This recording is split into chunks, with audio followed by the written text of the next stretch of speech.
நல்லா பேசுங்க, ரொம்ப நல்லா பேசுங்க.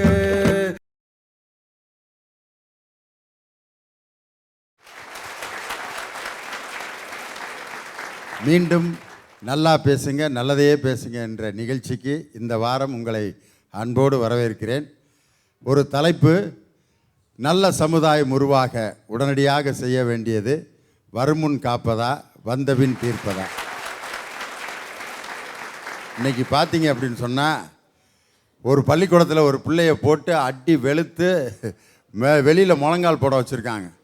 அந்த பிள்ளை வெளியில் முழங்கால் போட்டு இப்படியே தேம்பி தேம்பி அழுதுகிட்டு இருக்கு. ஏம்மா இப்படி உனக்கு இவ்வளோ பெரிய தண்டனை கொடுத்து முழங்கால் போட வச்சுருக்காங்க? அந்த பிள்ளை சொல்லுது, ஓடி விளையாடு பாப்பா அப்படிங்கிற மனப்பாட பாட்டை நான் சரியாக படிக்கலைங்க, 2 வரி தான் சொன்னேன், மீதியை சொல்ல முடியல, அதனால் எங்கள் வாத்தியார் வெளியில் நீல் டவுன் போட வச்சுட்டாரு அப்படின்னதுக்கு திருப்பி நான் கேட்டேன் அந்த பிள்ளைகிட்ட, அந்த பாட்டை படிக்காமல் என்ன பண்ணிக்கிட்டு இருந்தேன் அப்படின்னு. நேற்று பூரா விளாண்டுக்கிட்டு இருந்தேன் அப்படின்னுச்சு.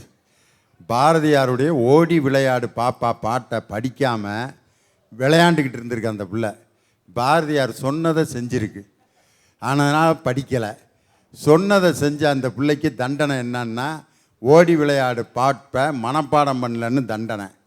இன்றைக்கி பிள்ளைகளை பூரா மனப்பாடம் பண்ணுற மிஷினாக தான் பள்ளிக்கூடத்தில் உருவாக்குகிறமே ஒழிய வாழ்க்கையை கற்றுத்தரக்கூடிய பள்ளிக்கூடங்கள் இன்றைக்கி ரொம்ப குறைஞ்சி போயிடுச்சு. எல்லாம் இன்றைக்கி பார்த்தீங்கன்னா படிப்பு மார்க்கு 1200க்கு 1196 இன்ஜெக்ஷனை வச்சு பிராய்லர் கோழிக்கு குத்துற மாதிரியே குத்தி குத்தி குத்தி குத்தி 65 நாளில் புசு புசு புசு புசு புசு புசு புசுன்னு வந்துடுது. வெட்டி சிக்கன் திங்கலாமே வெளியே வேறு எதுக்கும் பிரயோஜனப்படாது. ஊசி போட்டு உருவாக்கும் பிராய்லர் கோழிகளை உருவாக்கும் பள்ளிக்கூடம் இந்த நாட்டுக்கு தேவையில்லை. நாட்டுக்கு தேவையான நல்ல குடிமகன்களை எந்த பள்ளிக்கூடம் உருவாக்குகிறதோ அந்த பள்ளிக்கூடம் தான் நல்ல பள்ளிக்கூடம். நான் படித்த ஸ்கூலில் போய் கேட்டேன், திண்டுக்கல் செயின்ட் மேரிஸில். எங்கள் ஸ்கூலில் இது வரைக்கும் ஸ்டேட் ரேங்க்கு டிஸ்ட்ரிக்ட் ரேங்க்கெல்லாம் வந்து பல வருஷம் ஆச்சு. எங்கள் ஹெட்மாஸ்டர்கிட்ட கேட்டேன், ஒரு மாவட்ட அளவுலையாவது நம்ம பயலுக ஒரு முதல் ரேங்க் வாங்க வேணாமா ஃபாதர்? என்னங்க ஃபாதர், ரொம்ப கஷ்டமாக இருக்குது நம்ம ஸ்கூலில் படித்தேன்னு சொன்னதுக்குன்ட்டு ஃபாதர் சொன்னார், முதல் கேள்வி, நீ மாவட்டத்திலே முதல் ப்ரைஸ் வாங்கினியா அப்படின்னாரு. இல்லை. மாநிலத்தில் முதல் மதிப்பெண் நீ வாங்கினியா? இல்லை. பள்ளிக்கூடத்துலையாவது முதல் மதிப்பெண் நீ வாங்கினியான்னு கேட்டார். இல்லை. உலகம் முழுதும் நீ கிட்டத்தட்ட 82 நாடுகளுக்கு சுற்றுப்பயணம் செஞ்சு பட்டிமன்ற நடுவராக இருக்கிய, நீ வந்து ஸ்டேட் ஃபஸ்ட்டு வாங்கலை, டிஸ்ட்ரிக்ட் ஃபஸ்ட்டு வாங்கலை, ஸ்கூல் ஃபஸ்ட்டு வாங்கலை, நீ நல்ல குடிமகனா நல்ல ஒரு பேச்சாளனா பட்டிமன்ற நடுவராக வரலையா? இது மாதிரி உருவாக்கப்படுகின்ற மாணவர்களுடைய திறமை தான் நிரந்தரமாக இருக்குமே ஒழிய அன்னைக்கு கிடைக்கிற அந்த மார்க்கு எதுக்கு பயன்படும்னா பத்திரிக்கையில் கேக் ஊட்டுறதுக்கு மட்டும்தான் பயன்படும். ஆனால் அதுகளோடைய படித்த இன்னொருத்தன் பார்த்தீங்கன்னா, 1200க்கு 540 மார்க்கு தான் வாங்கினான். இன்றைக்கி சினிமாவில் மிகப்பெரிய நம்பர் 1 டைரக்டர் இன்றைக்கி அவன் 540 மார்க் வாங்கியிருக்கான். இன்றைக்கி மிகப்பெரிய சூப்பர் ஸ்டாரை டைரக்ட் பண்ணுற ஒரு ரேஞ்சுக்கு ஒரு டைரக்டர் போயிருக்காரு அப்படின்னு சொன்னாக்க, அந்த டைரக்டர் வந்து ஸ்டேட் ஃபஸ்ட்டோ ஸ்கூல் ஃபஸ்ட்டோ டிஸ்ட்ரிக்ட் ஃபஸ்ட்டோ வாங்கலை. அதனால் நல்ல திறமையாளர்களை எந்த பள்ளி உருவாக்குகிறதோ அதுதான் இந்த நாட்டுக்கு தேவையான பள்ளிக்கூடம்.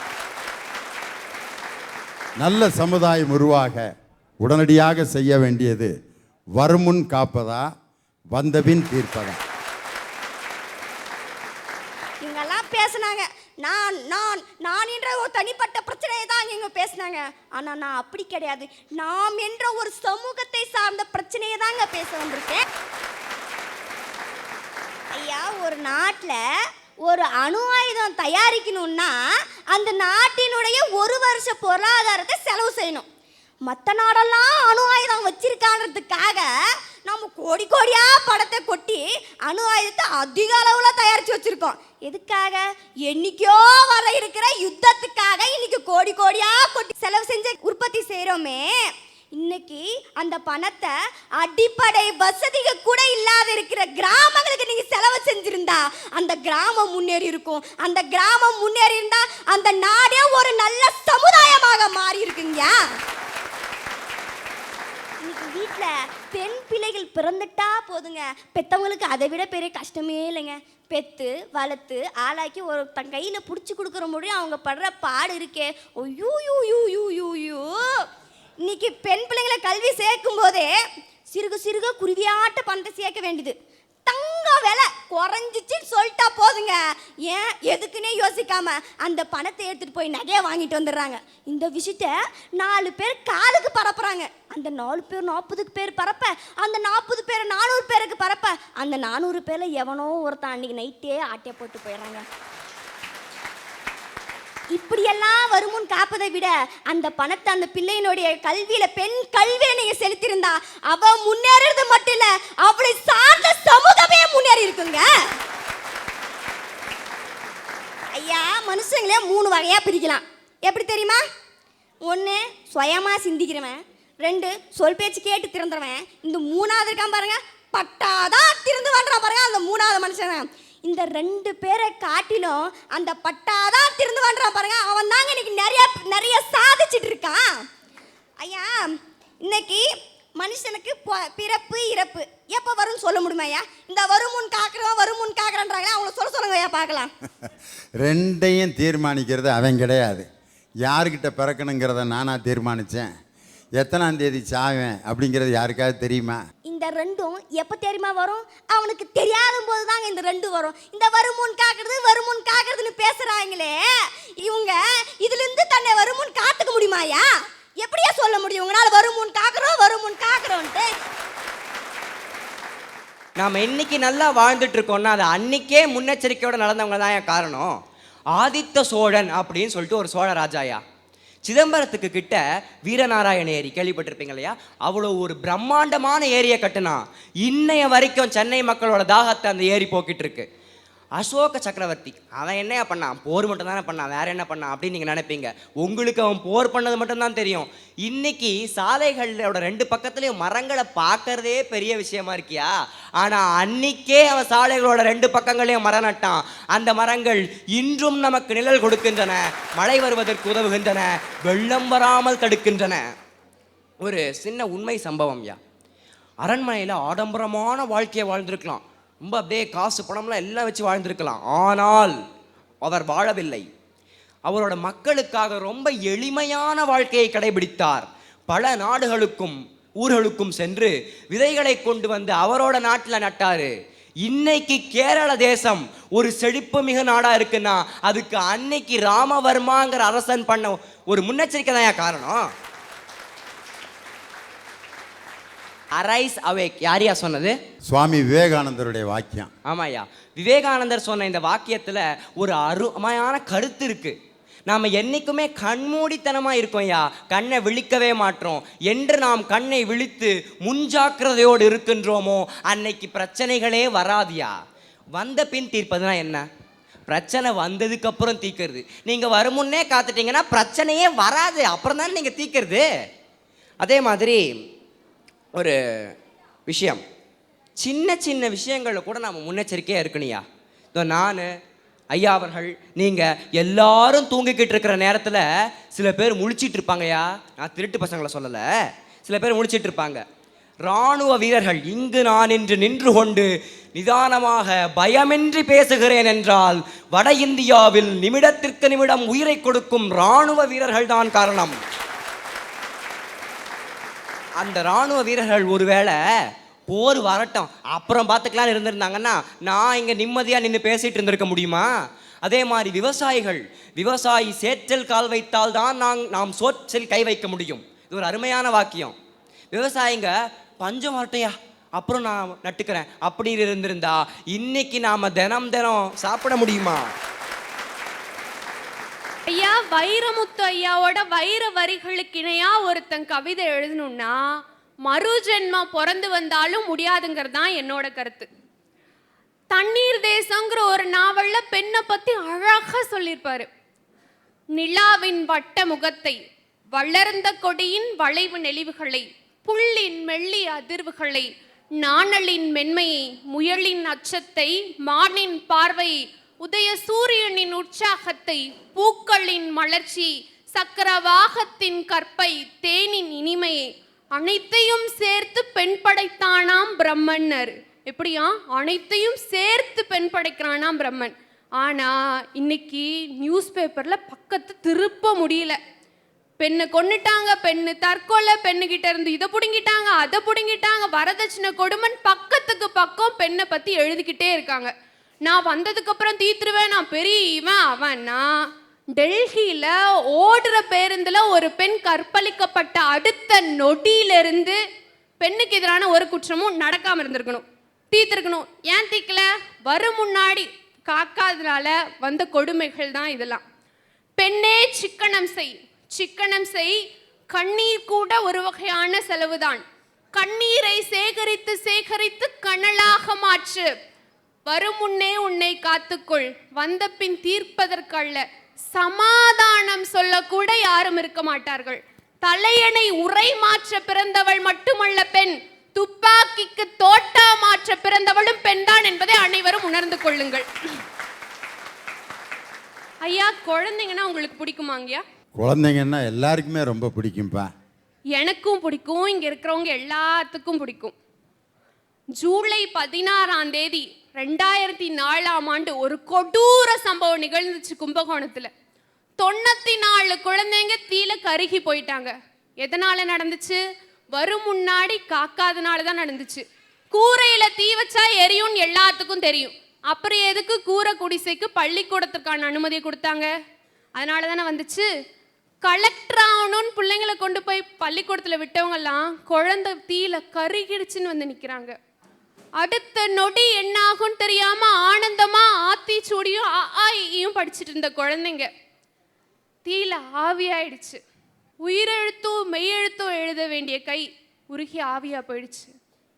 மீண்டும் 94 குழந்தைங்க வருமா? யாருக்காச்சும் அந்த குழந்தைங்களை கொடுக்குற சக்தி இருக்கா? வந்த பின் தீர்க்க முடியுமா? அப்ப 94 குழந்தைங்க செத்தாதான் இங்க இருக்க குழந்தைங்களுக்கெல்லாம் பாதுகாப்பா? வந்த பின் அப்படிதான் நீங்களாம் தீப்பீங்களா? அது மட்டும் இல்லைங்கய்யா, ஸ்கூல் வேன்ல ஓட்டையம், அதுல விழுந்து குழந்தைங்க செத்து போகுது. ஓட்டை இருக்குன்னு தெரிஞ்சு ஒரு குழந்தை விழுந்து செத்தப்புறம் தான் மற்ற ஸ்கூல் வேன்ல இருக்க ஓட்டையெல்லாம் அடைக்க போவீங்களா? முன்னாடியே தெரியாதா உங்களுக்கு? அடைச்சிருந்தா அந்த குழந்தை செத்துருக்குமா? செத்துருக்காதுல்ல. ஐயா, கம்ப்யூட்டர் முன்னாடி உட்காரவுல இருந்து கதவு திறந்து விடுற வரைக்கும் எல்லாத்துக்கும் பல கட்ட தேர்வு நடத்தி ஆள் எடுக்கிறவங்க ஏன் உயிர் காக்கிற ஓட்டுநருக்கு தேர்வு நடத்துறது இல்லைங்கிறது தான் என்னோட கேள்வி. அப்ப ஒரு ஸ்கூல்ல போய் கேட்டேன், ஏன் ஓட்டுநருக்கு நீங்க ஏன் தேர்வு நடத்தி ஆள் எடுக்கக்கூடாதுன்னு கேட்டதுக்கு அவர் சொன்னாரு, ஏம்மா நான் என்ன டெய்லியும் அவன் வீட்டுக்கு போய் அவன் குடிக்கிறான் நான் பார்த்துட்டு வர முடியும்னு கேட்டாரு. அப்ப நான் சொல்றேன், ரத்தத்துல இருக்க ஆல்கஹால் டெஸ்ட் எடுத்து ஓட்டுநர் ஆளுக்கு வேலைக்கு எடுங்கிறேன். அப்ப எந்த விபத்தும் நடக்காதுல்ல. நல்ல தலைப்பு. நல்ல சமுதாயம் உருவாக உடனடியாக செய்ய வேண்டியது வருமுன் காப்பதா வந்தபின் தீர்ப்பதா? யோசிக்கணும்.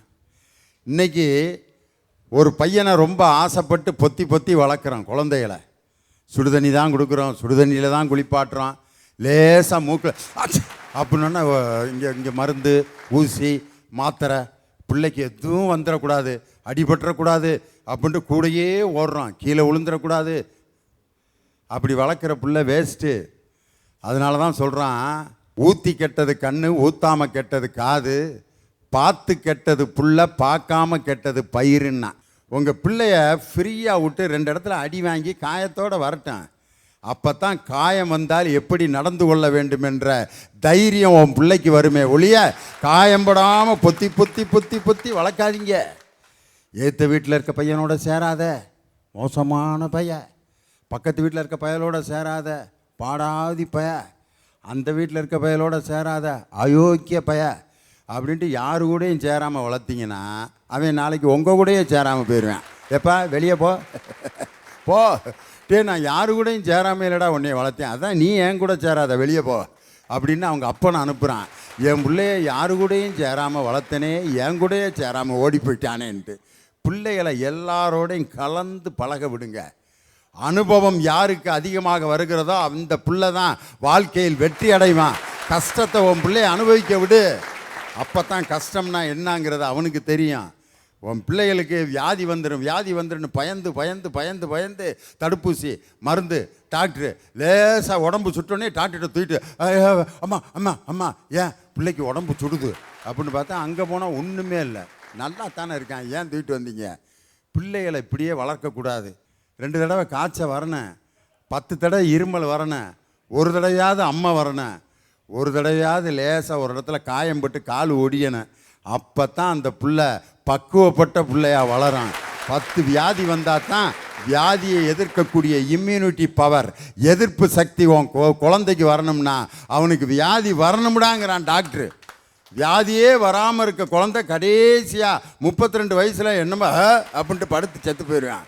வியாதிகள் வர வர வர ஒரு வீட்டில் அம்மை வந்துருச்சுனாக்கா அவனுக்கு திரும்ப அம்மை வராது. ஏன் தெரியுமா? அம்மை வந்து விட்டால் அந்த அம்மையை எதிர்க்கக்கூடிய சக்தி அந்த அம்மை வந்தவனுக்கு தானாக உருவாகிவிடும். காரணம் அந்த இம்யூனிட்டி பவர். இப்படி இன்னைக்கு நடக்கிறதுக்கு என்ன காரணம்? வந்த பிறகு ஒரு பிரச்சனையை தீர்க்கக்கூடிய ஆற்றலை நம்ம குழந்தைகளுக்கு வளராமல் விட்டோம். ஆனால் இன்றைக்கி என்ன நடக்குது? ஒரு ஜப்பானிய கதை. ஒரு வாத்தியார் பாடம் நடத்துகிறார். 2 + 2 = 5ங்கிறார். மாணவர்கள்லாம் அப்படியே பார்க்குறாங்க. Sir 2 + 2 4 sir. 2 + 2 = 5 அப்படிங்கிறார். 40 பேர்த்தில் 10 பேர் சொல்கிறான் 2 + 2 = 5. 15 பேர் சொல்லிட்டான், 18 பேர் சொல்லிட்டான், 39 பேர் சொல்லிட்டான் 2 + 2 = 5. ஒரே ஒரு பையன் மட்டும் 2 + 2 4 தான் சார், முடியாது, ஒத்துக்க முடியாது அப்படிங்கிறான். 5ன்னு சொல்கிறான், 4 தான். ஸ்கூல்லையே ஃபஸ்ட்டு வந்திருக்கான் பார்த்தியா 2 பையலுங்க, ஃபஸ்ட் ரேங்க் செகண்ட் ரேங்க். அவங்க 2 பேர்த்தையும் கூட்டி வர்றார் வாத்தியார். சொல்லுங்கடா 2 + 2 எவ்வளோடா? ஃபஸ்ட் ரேங்க் என்ன சொல்லுது தெரியுமா? 2 + 2 5 சார். சார் சொல்லிட்டீங்க, அதுக்கு மீறி வேறு என்ன செய்ய முடியும் என்னால். செகண்ட் ரேங்கை கேட்டால் நீ 2 + 2 எவ்வளோடா? 5 தான் சார். டே நீ என்னடா சொல்கிற? 4 சார். உடனே அந்த ஃபஸ்ட் ரேங்க் வாங்கின துப்பாக்கி எடுத்து 4ன்னு சொல்கிறவனை சுட்டுட்டான். ரத்தம் போர்டில் தெளிக்குது. பயில்கள்லாம் எந்திரிச்சு ஓடுறான். ஓடுறப்ப அந்த 40 பேர்த்தில் 10 பேர் சொல்லிட்டு போகிறான் 2 + 2 4டா, 2 + 2 4டா, ஏன்டா அப்படி கொடுமைப்படுத்துறீங்கன்ட்டு ஓடுறான். இன்னைக்கு பெரிய ஆள் சொல்கிற பொய் வேத வாக்காயி நாடு முழுவதும் அதை நம்பக்கூடிய நிலைக்கு இன்னைக்கு நாடு தள்ளப்பட்டதற்கு காரணம் வேற ஒன்றும் இல்லை. இதுக்கு என்னையா அர்த்தம்? அப்போ 2 + 2 4ன்னு சொல்கிறவன் முட்டாளா? 2 + 2 5ன்னு சொன்னவன் முட்டாளா? 4ன்னு உறுதியாக என்று சமுதாயம் தைரியமாக சொல்வதற்கான மனிதர்களை உருவாக்குகிறதோ அன்றுதான் நல்ல சமுதாயம் உருவாகுங்கிறது என்னுடைய அசைக்க முடியாத நம்பிக்கை. வந்த பின் எல்லா பிரச்சனையும் தீர்க்கணும் அப்படின்னு முடிவு எடுத்துட்டா எல்லா பிரச்சனையும் வந்து தான் தீர்க்கிறதா? ஒரு நிலம்னாக்க பயிர் வளருது, வளர்ந்துக்கிட்டு இருக்கும்போதே பூச்சி மருந்து அடிக்கிறான். பூச்சி தான் வரலையே, எதுக்குடா மருந்து அடிக்கிற? வந்துடும். வந்த பிறகு பயிரை பூரா தின்றுச்சுன்னா அதுக்கப்புறம் மருந்தடிச்சு பிரயோஜனம் இல்லை. உரம் வைக்கிறான், நல்லா வளர்ந்துக்கிட்டு இருக்க, எதுக்குடா உரம்? பின்னாடி நிலத்தில் அதனுடைய சத்து குறைஞ்சிருச்சுன்னா சத்து வேணுங்கிறதுக்காக உரம் வைக்கிறான் அப்படின்ட்டு. அன்னைக்கு கரிகால் சோழன் கல்லணைங்கிற அணையை ஏன் கட்டினான்னா, இத்தனை ஆண்டுகளுக்கு பிறகும் விவசாயிகள் அதனால் பலனடைவார்கள் என்பதற்காக பல 1000 ஆண்டுகளுக்கு முன்பே கரிகாலன் கல்லணையை கட்டி வச்சான். காமராஜர் வைகை அணையை கட்டி வைத்தார். நாடு முழுவதும் பாலங்களை கட்டி போக்குவரத்து நெரிசலை குறைத்த டாக்டர் கலைஞர் நாடு முழுவதும் பாலங்களை கட்டியது. பின்னாடி இருக்கக்கூடிய சமுதாயம் நல்லா இருக்கணும் அப்படிங்கிறதுக்காக தான். ஒரே ஒரு உதாரணம் சொன்னால் போதும். வருமுன் காப்பதா வந்தபின் தீர்ப்பதா முடிவு எடுத்துடலாம். ஒரு வீடு பூட்டிட்டு போகிறாங்க எல்லாரும், சாவி தொலைஞ்சு போச்சு. என்ன செய்வாங்க? ஒரு சுத்தியல் எடுத்து பூட்டை ஓங்கி உடச்சி பூட்டை திறந்துடுறான், திருப்பி இன்னொரு பூட்டு வாங்கிடுறாங்க. சாவி அதுக்கப்புறம் கிடைக்குது, சுத்தியலும் சாவியும் பேசிக்குது. அப்போ சுத்தியல் சொல்லுது, பாத்தியா நீலாம் இருந்து என்ன பிரயோஜனம், நான் தானே அந்த பூட்டை திறந்தேன் அப்படிங்குது. உடனே சாவி சொல்லுது, நான் இருந்திருந்தால் உன்னை மதிச்சிருக்கவே மாட்டாங்க, ஏதோ நான் காணா போனதுனால இன்றைக்கி உனக்கு வாழ்வு வந்திருக்கு, நீ பூட்டை உடச்சி திறந்துக்கிட்டு இருக்க அப்படின்ட்டு யார்? சாவி சொல்லுது. அப்பையும் சுத்தியல் சொல்லுது, இங்க பாரு, ஒன்றிய மாதிரி நாளில் நீ ஒரு பூட்டை மட்டும்தான் திறக்க முடியும். நான் சுத்தியல் எத்தனை சாவி காணா போன பூட்டையும் உடச்சி என்னையால் திறக்க முடியுங்குது. இருக்கும் மப்பு பேசுது. எது? சுத்தியல். பூட்டை உடைச்ச சுத்தியல். சாவி அமைதியாக பதில் சொன்னுச்சு, நீ பூட்டை திறப்ப, ஆனால் அந்த பூட்டை திரும்ப பயன்படுத்த முடியாது. ஆனால் நான் திறந்தால் அந்த பூட்டை வாழ்நாள் முழுவதும் பயன்படுத்தலாம். அதனால் வருமுன் காக்கும் சாவி போன்று ஒரு மனிதன் வருகின்ற ஆபத்தை தீர்ப்பதற்கு எவன் பழகி கொள்கிறானோ அவன்தான் வாழ கற்றுக்கொள்கிறான். எனவே நல்ல சமுதாயம் உருவாவதற்கு உடனடியாக நாம் செய்ய வேண்டியது வருமுன் காப்பது தான். நல்ல சமுதாயம் உருவாக உடனடியாக செய்ய வேண்டியது என்று தீர்ப்பளித்து இந்த அருமையான பேச்சரங்கத்தை நிறைவு செய்கிறேன். நன்றி, வணக்கம்.